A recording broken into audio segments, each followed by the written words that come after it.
Today we are tackling Blood Angel Red. This tutorial course, or this course, will just primarily be, well, it will only be for the red portions of this. We're going to break the back of this. So I'll be showing you how I go about doing the airbrushing stages, and then work on some brush work, as well as some considerations you want to perhaps make when painting these guys. So I'm going to put down a sheet of paper.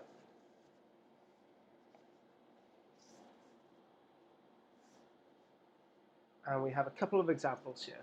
So a couple of marines. So they will become more visible as the camera focuses in on them. There you go. I'll show you the considerations I make when deciding exactly where to place highlights, shadows, etc. So go grab up my trusty airbrush. The Iwata HPCH 0.3 nozzle. And on top of this I will put, so it's entirely up to you whether you want to go straight for a pre-coat layer, as I've been teaching many of my students, or whether you want to modulate it, ameliorate it somewhat by having a darker red as our base layer, which is what I will be doing here. So I'll be using a mixture of fire red and deep red, scale 75 and Vallejo. Mix these up 50-50.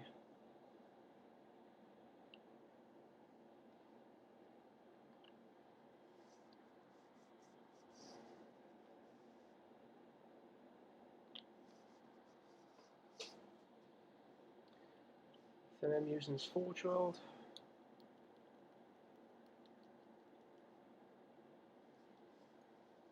Okay, let's place this guy to the side and airbrush this. So we just want a nice all-over coverage on top of a black background.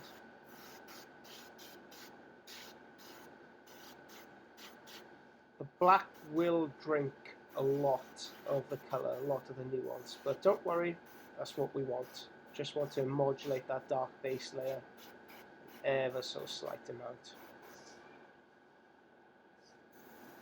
So barely any perceptible little difference.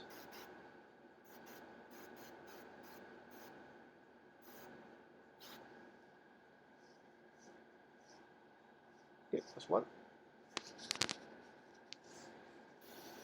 Let's do the next one.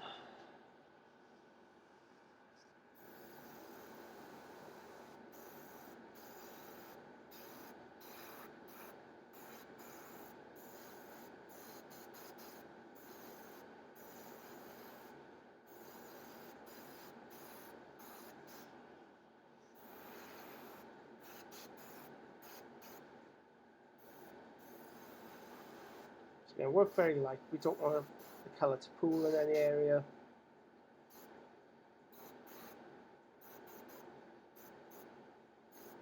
So this is going to be a warts and all video.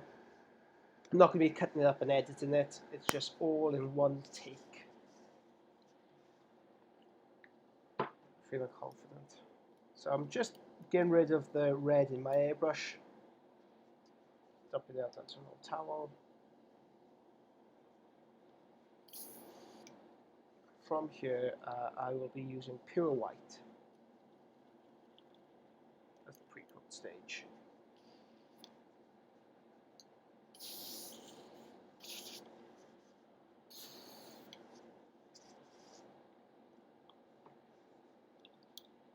I'll have a new sheet in front just so you can see how battered it'll get. So it's quite important we get rid of all the red from the previous layer, otherwise our white will mix it and turn to pink. Another thing, oh sorry, suffering from hay fever. Another thing we could do is grab up a hairdryer. Blast these models with a hairdryer. So very sorry for the loud, annoying noise you're about to hear.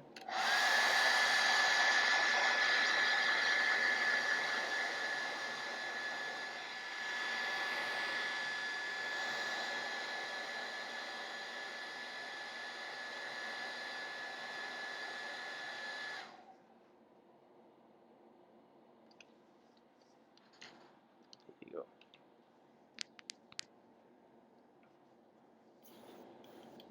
Next layer. Medea Comart White. Where would I be without this color? A touch thinner. Just to make sure it doesn't, it helps it not to stick in the barrel. Okay, from here. So we need to decide exactly where to place our highlights. This is a zenithal highlighted technique, but we don't want to be bound by zenithal practices, so I'll show you.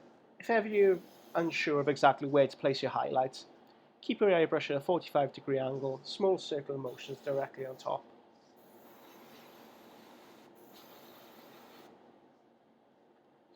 This speckly. Might be because of the heat. It's awfully warm here today.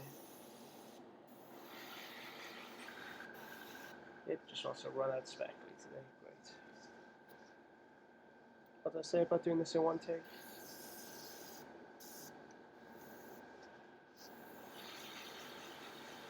So just added more thinner. Small circular motions.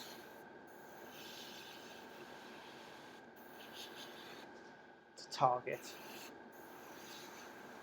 Oh, I'm sorry. I've gone a bit far there. So, okay, let's start that demonstration on this. So, if you're unsure where to place your highlights, put a 45-degree angle directly from above. See exactly where it stands. Okay, now if we look at the miniature, you can see it's not that great. If we just stuck to zenithal highlighting principles or direct light source from above, it'll end up very dark. So what we want to do is add volume to the armor.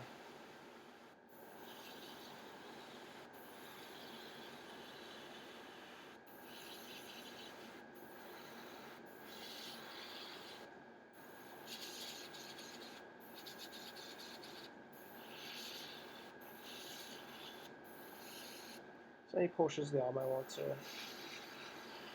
really show off. So as you can see, there's quite a lot of white used at this stage. Let's finish off this previous fella.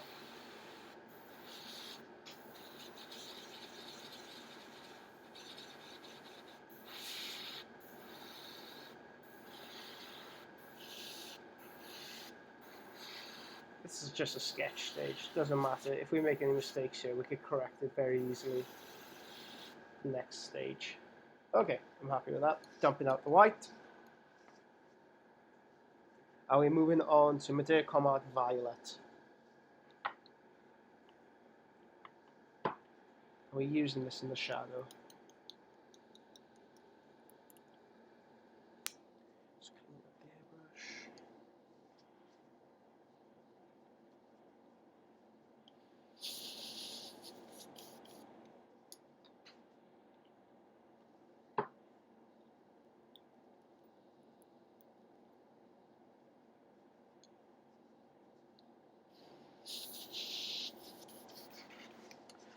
Okay, so this is the next one I'm using. Medea Comart Violet. And this stuff just enhances our shadows a touch. Again, we're almost going in the opposite direction of zenithal highlighting. Nadir shading.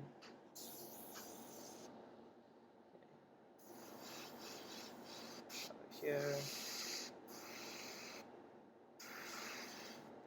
I'm playing fast and loose with this. I'm just seeing what works, what doesn't.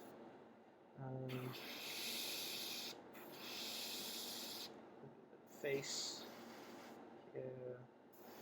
The arm. Just inside the leg. Here. It's not that great of a tonal shift, really. Same with this guy. Okay, so underneath the legs. Into the legs. Base shoulder pad.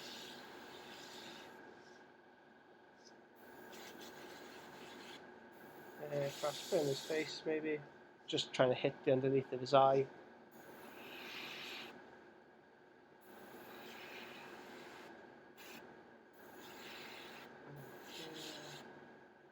Good, that's good. That's all I want. So, need to dump this stuff out.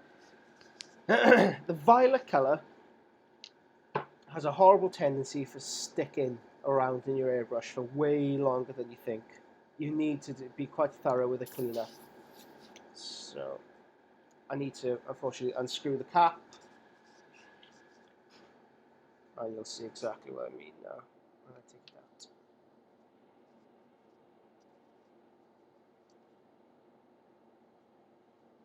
So even though I've run thinner through it, look at all that purple. We need to get rid of all this purple, otherwise it's going to affect our subsequent layers.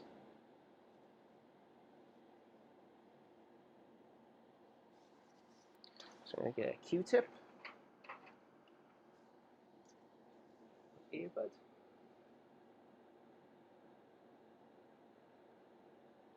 Just make sure it's all. Look, you can barely see there's anything on you, but look when you brush your Q-tip along it. This purple is so highly pigmented. It's a double-edged sword that cuts both ways.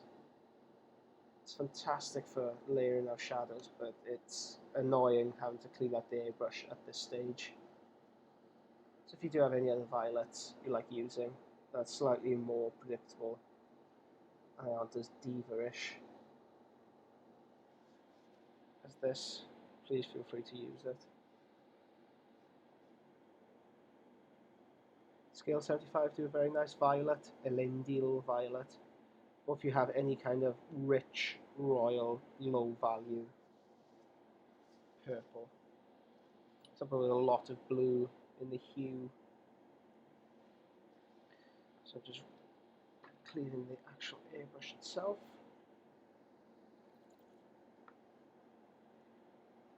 So I guess it's quite nice I'm able to show you this, because this isn't really the kind of thing that makes it into tutorials. Oh gosh, what the hell's wrong with me today? It's not the kind of thing you really think of mentioning when writing a tutorial. You just give a basic color recipe, hand it over, and away you go. When really it's these tiny little nuances you really want to pick up on.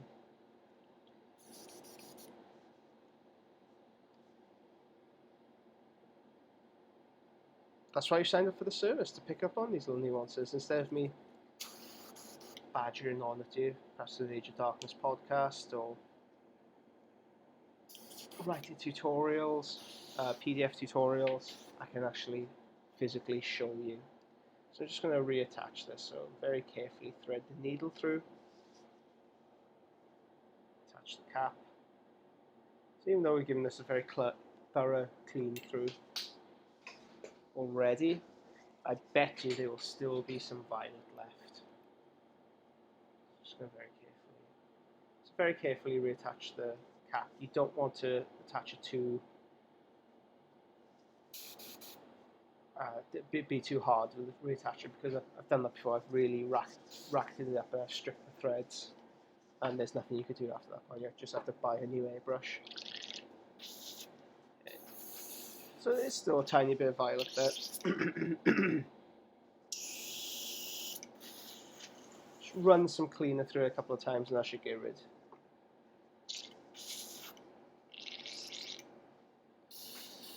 Okay, it's coming out pretty good though. Okay, cool.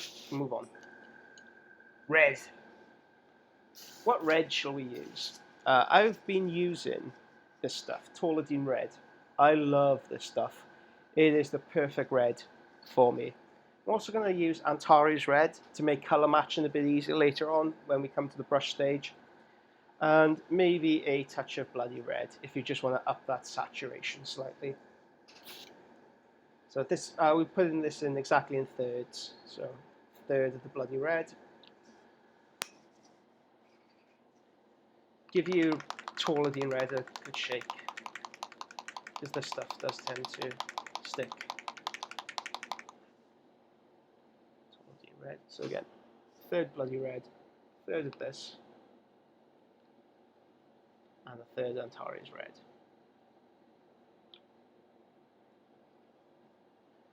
And bash it with some thinner, mix it up.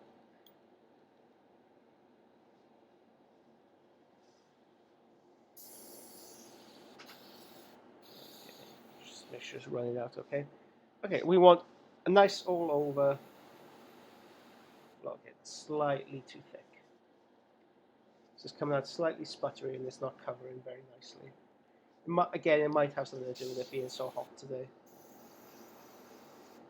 There are very, very thin coats of this stuff. Almost like filter layers. Well, they are filter layers because they're modulating the underneath. So as you can see, it's quite indistinct. It's not very good coverage. That's exactly what we want for our first layer. We want it slightly pinkish. We don't want to modulate the colour straight off the bat. If we do that, the paint is too thick and we will lose the nuance.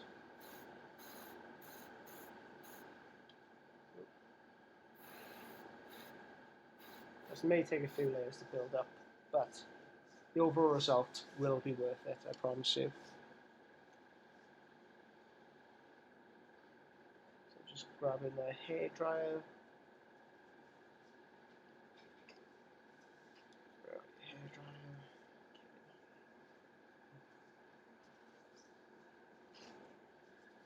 Okay, again, loud annoying noise.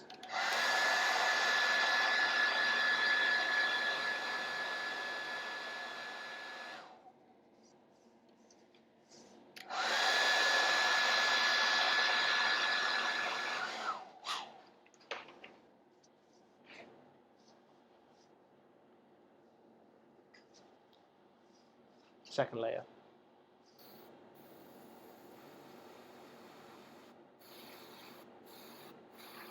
This is much nicer coverage with that. It's a lot stronger. We're putting this all over the miniature. Nooks, crannies, shadows and all. Because the layers we're using are so thin, we are still going to be able to see the purple and the black slightly peeking out.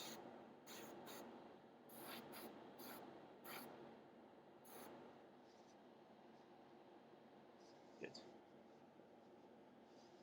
Second layer is this.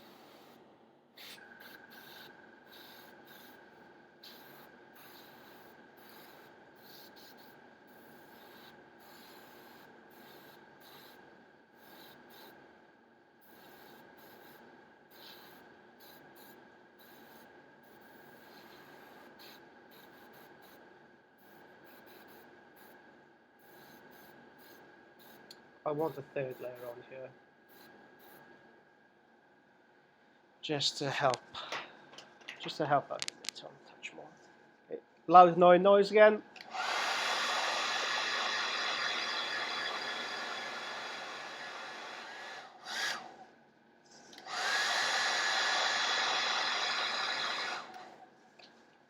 Yeah. Okay. Final pass with the airbrush.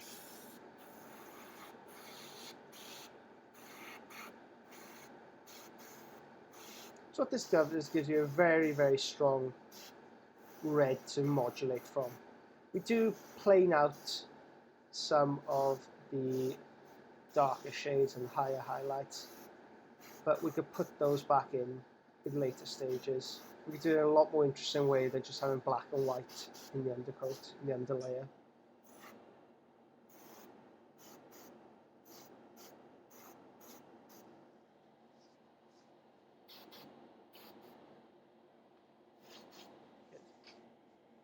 Put them off to one side. It's very important we have this strong layer.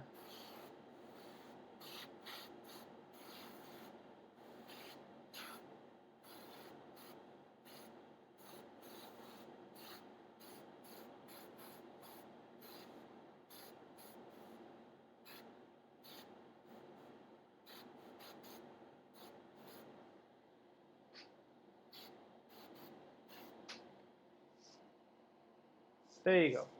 So that's our effect. That's the red. So when people ask me, okay, what red do you use for your Blood Angels? As if it's one color, I give very infuriating answers. Because it's not, well, as you can see, it's not just a single red. It's not a single way of applying it either. It needs that base coat of the black to modulate the red, the filter layers we put on top. So it's not really one red. It's a combination of a lot of different reds. We don't have to be so careful about emptying out the brush at this stage. If there's a little bit in there, more's the better, because we're working on a spectrum now. So we're going to be blending up through orange to a skin tone to a white, and then we're bringing it back into our shadows. Okay, what am I doing? I need oranges. So for the oranges, I will be using light red, which is in fact a very light orange, Durintile orange, and hot orange. Now the reason why I'm using acrylic paints in with these is to make the colour matching process a bit easier later on.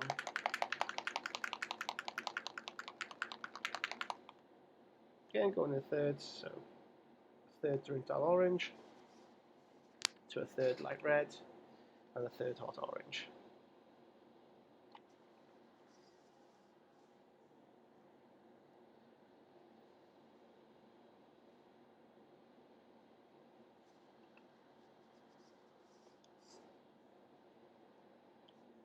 And a bit thinner, a bit of thinner, a touch more thin, just to make it more translucent. Okay, so we can see the underlying layers. From here, we want to work in ever-constricting bands of light. So we want to work smaller and smaller and smaller. The orange. Doesn't matter if you curve it off slightly into the mid-tone. It looks quite nice if you do that, actually.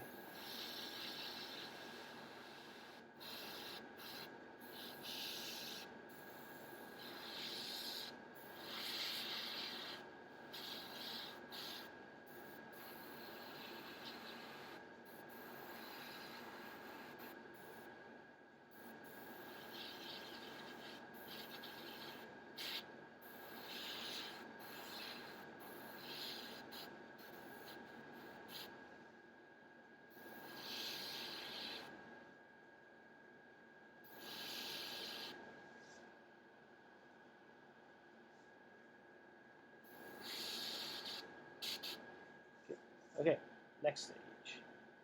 Well, rather, let's do it with the other fella.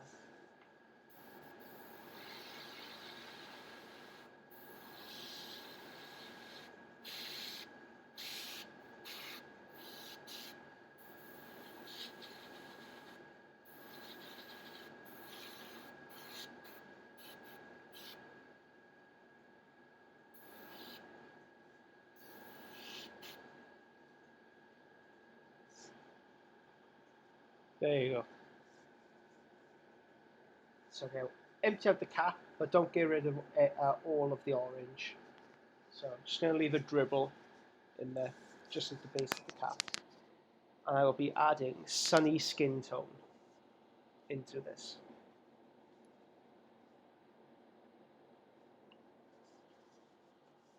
So just place in the cap, add quite a lot thinner, because this is a normal acrylic paint. As you can see, it creates like a very warm Caucasian skin.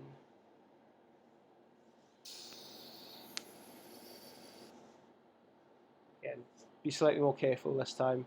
Going into a slightly smaller band of light again.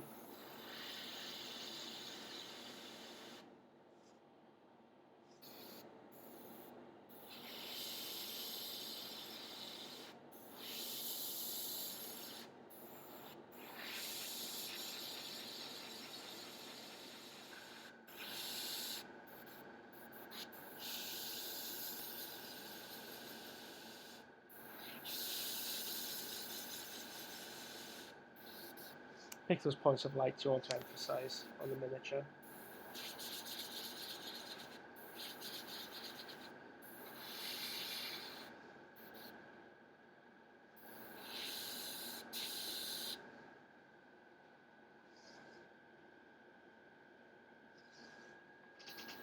This guy.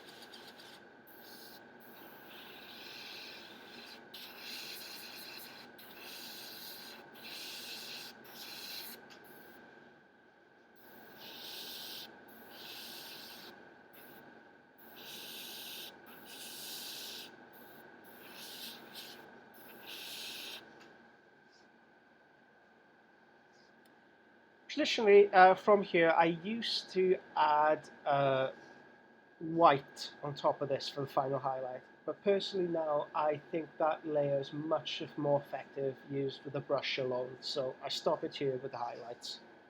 That's as far as I want to highlight with an airbrush. But we need to modulate it slightly. By adding by adding a layer of sunny skin tone, we introduce quite a lot of white, and it does plane off. It does desaturate that red quite a bit. It makes it almost look a bit chalky. So this is where we need to resaturate it, which we can do with inks. Scale 75 do an excellent set of inks. Very recently, there was a promotion on Amazon for Winsor & Newton inks. So I bought myself a set because I'm a painting magpie. Let's give them a try. So take this and a very, very small amount, tiny, tiny amount of Antares red. Show you just exactly. We just need the very smallest. So that may even be too much. I probably want to half that. Then we need a lot of vermilion.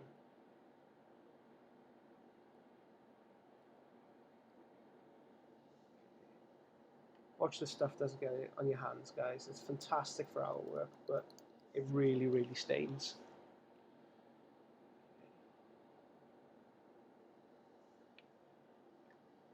And what this does, it's twofold what this does. It's very handy that the camera is very forgiving on me because I can see some sputters, I can see some stains, I can see some very uneven lines I've made with the airbrush. It's just natural. You will end up with sputtering, no matter how careful you are with it.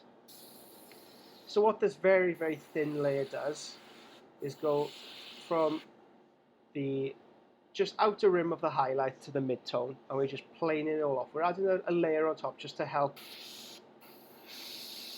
with the thinness, with the smoothness of the blend, as well as with the saturation of the armour. So we've desaturated the armour with sunny skin tone, and we're resaturating the mid-tones with ink.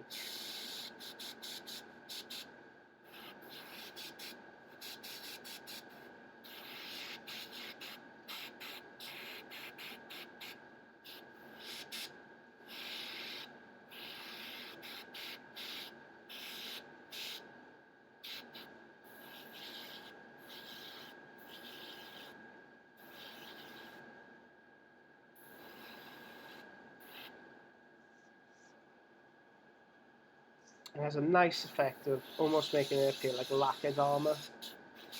Very, very pleasing effect on the eye. Same with this guy.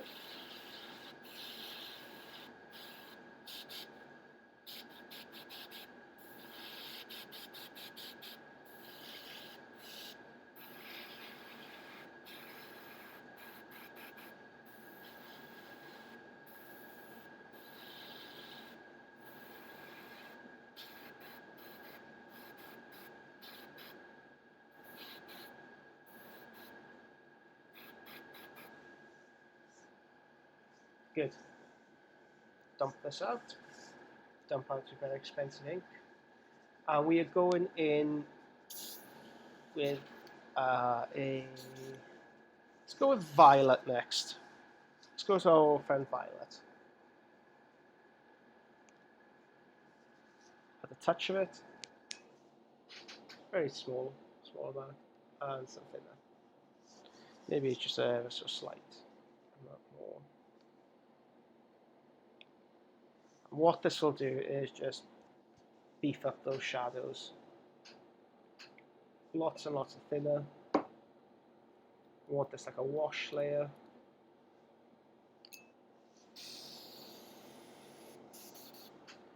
Any of the darkest shadows, so underneath the legs especially. Deepest portions of shadow. Don't want to put anything on the face, or maybe just very, very small amount on the face because it's up towards the higher echelons of the highlighting scheme. around the shoulder pad, this portion.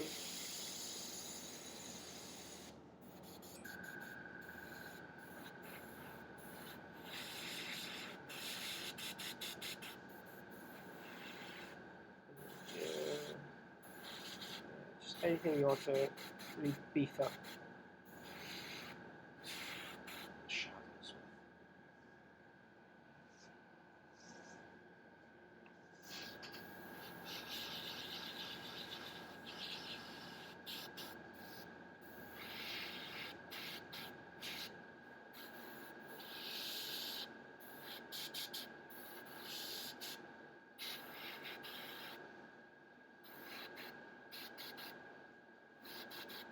Nearly done with the airbrushing stage. Okay, final shadow. So I like going in with Carisbrooke Crimson. So when you're airbrushing like this, especially over a couple of months, because we don't all have the luxury of building an army all in one go and painting it all in one go. So you can find slight tonal variations between miniatures. And it can be difficult, I do appreciate that, especially with a technique that involves lots of steps like this. But we can ameliorate that somewhat by using staples like Tauladine Red, like the Durintile Orange, that underpin our work. And this is one of those lich pins. Carisbrooke Crimson. And very recently I like mixing up with a touch of deep red.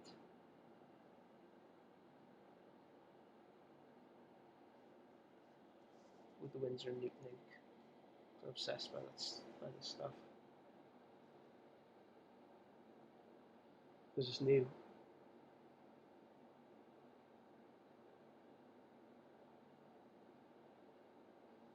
Go 50-50.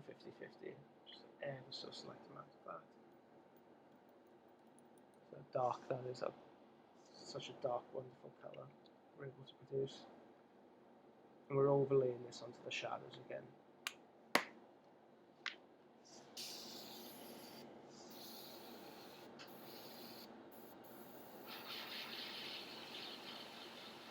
So as the vermilion was overlapping the colour from the mid-tone to the highlight, this is going from the mid-tone to the shadow.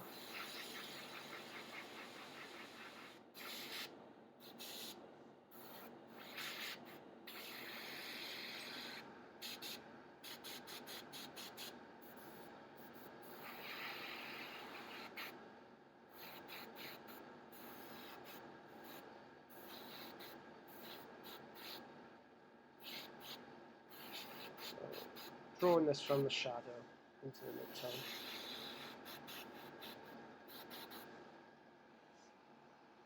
That is the airbrush stage done. So for the brush stage, I'll just show you how to do a one miniature.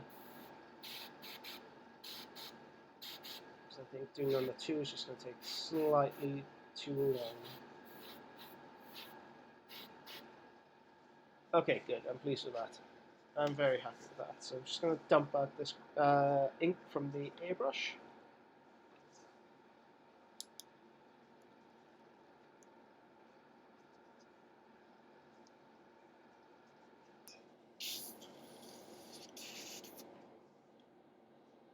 This does clean up very nicely. The inks doesn't stick.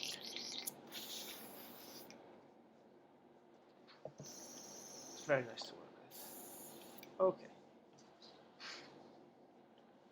Let's move on to the brush stage. So I have my wet palette, a very warm wet palette. This is quite a warm day. And we're going to put our red color. So I've already started with the highlight, but I can put our red colors here. So we have Antares Red. We have Hot Orange.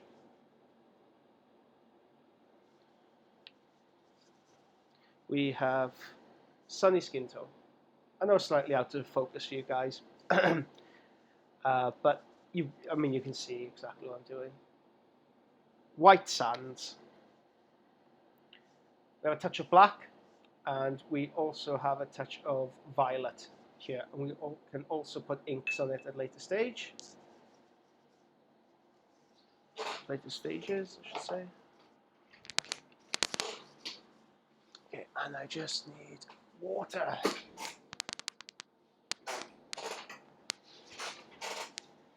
And we could put them on the palette like this, and we could blend them into one another, so we can see exactly what the spectrum is that we are using. So I can take a touch of red, place it here, touch of the orange, place it here, touch of the orange, touch of the skin tone, touch of the skin tone, touch of the white, and I could blend them all into one another on my wet palette. So I have a spectrum I can work from. Okay. Oh no, he's just fallen over and snapped his arm off.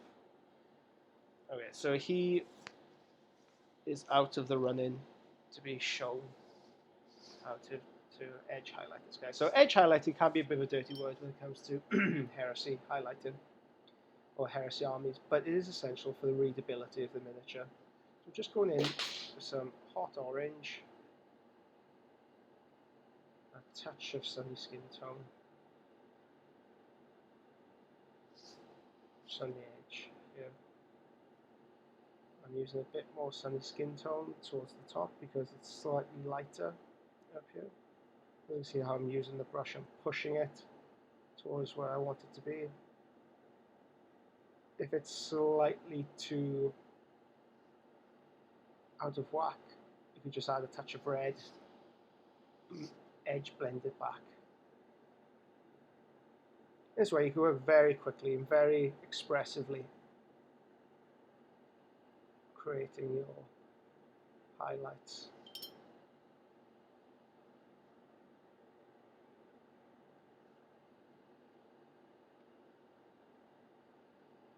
Each miniature will end up looking different. Don't try and make them look uniform.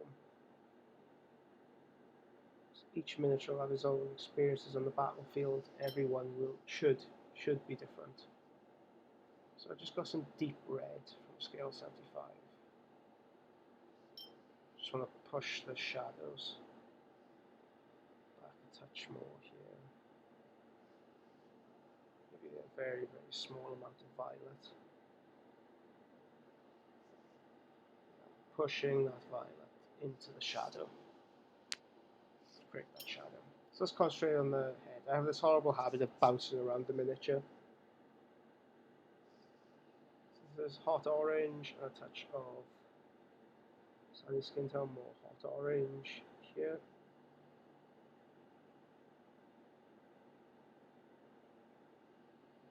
I can work up to more sunny skin tone for the highlight.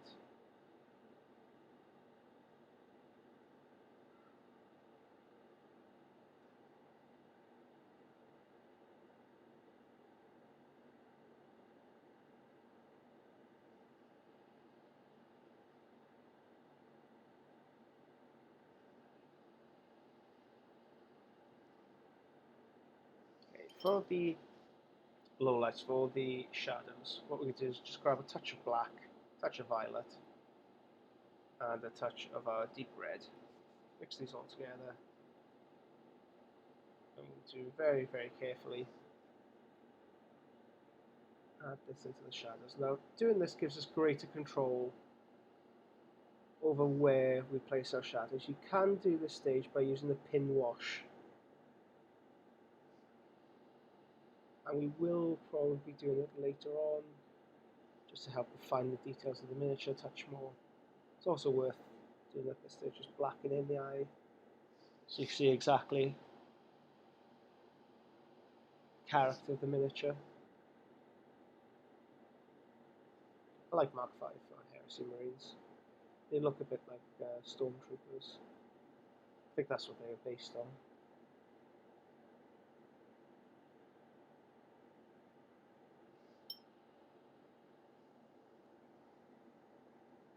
See what I mean about bouncing around the miniature? I get very enthusiastic about seeing this final result at this stage. I can't help skip ahead. And then be good. Okay, finally mixing just a I'm sorry about this. Oh my god. Oh. Okay. I'm gonna mix in some more white sand as a sunny skin tone. It's very, very thin down. Just going to put dots.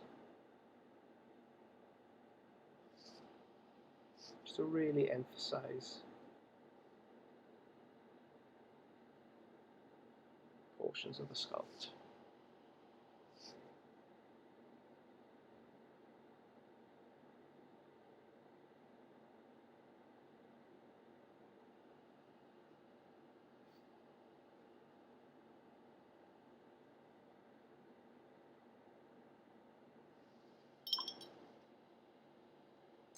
Yeah, when it comes to more rounded surfaces, like we have here, you have to be quite quick with it. But just take your time, practice, and you will achieve it. So I've got some sunny skin tone, some white sands. Just going to place a dot here. Run the brush off, and then before it dries fully, I'm just going to, with a damp brush, just edge that out.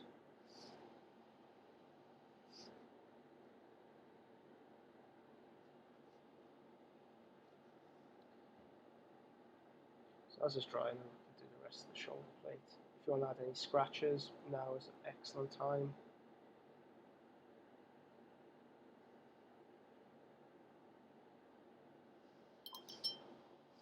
Let's try it. We're going with slightly more sunny skin tone. Oh, slightly more white sands rather. Let's finally dot that off, and again, smooth it out into the surroundings. That's how you do that. And most of the hard lifting should be done already with the airbrush stage.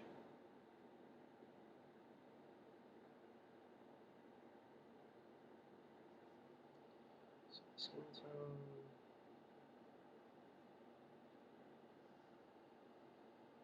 It's nice here to put a lot of chips on the knuckles, make them look like they've been punching things to death.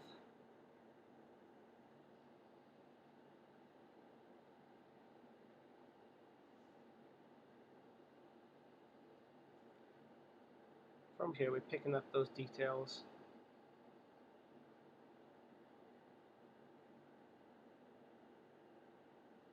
Needs a bit further work.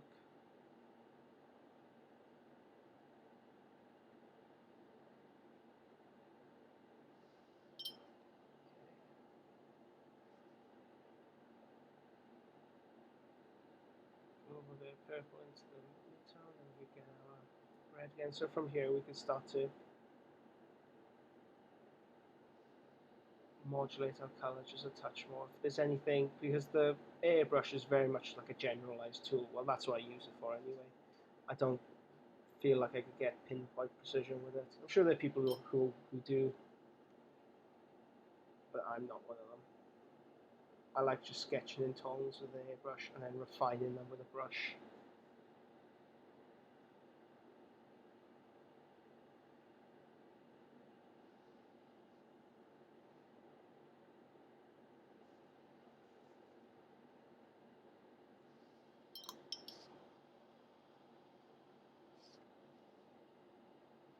Oh yeah, you're just picking up points of light.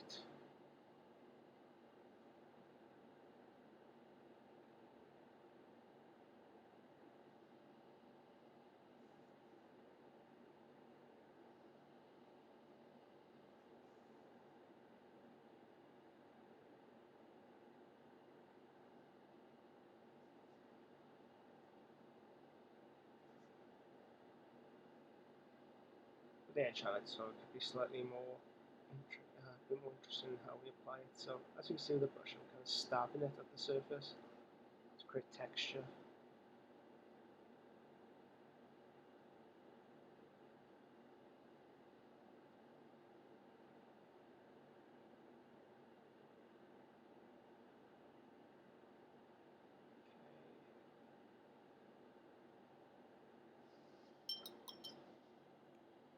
So up the saturation slightly on his face. And then with the Winsor & Newton ink, drawing that into the shadow. That really ups the saturation by doing that.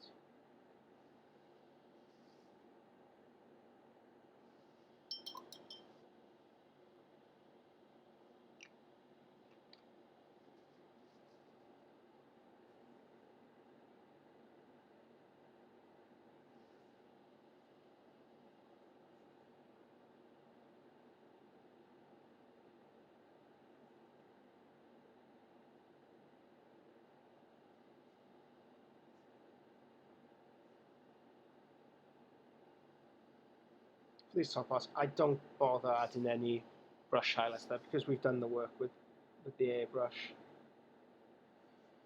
You can, to break it up somewhat, just add a couple of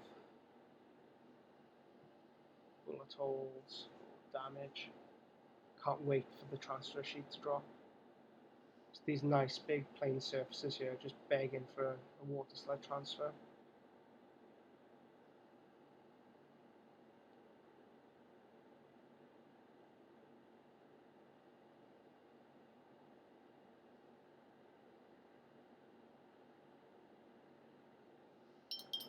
So at this point, I can't really see it, so just want to add a touch of violet and black. Help me define it a touch more. Good. I'm able to decide on a highlighting scheme from there. Also add chip.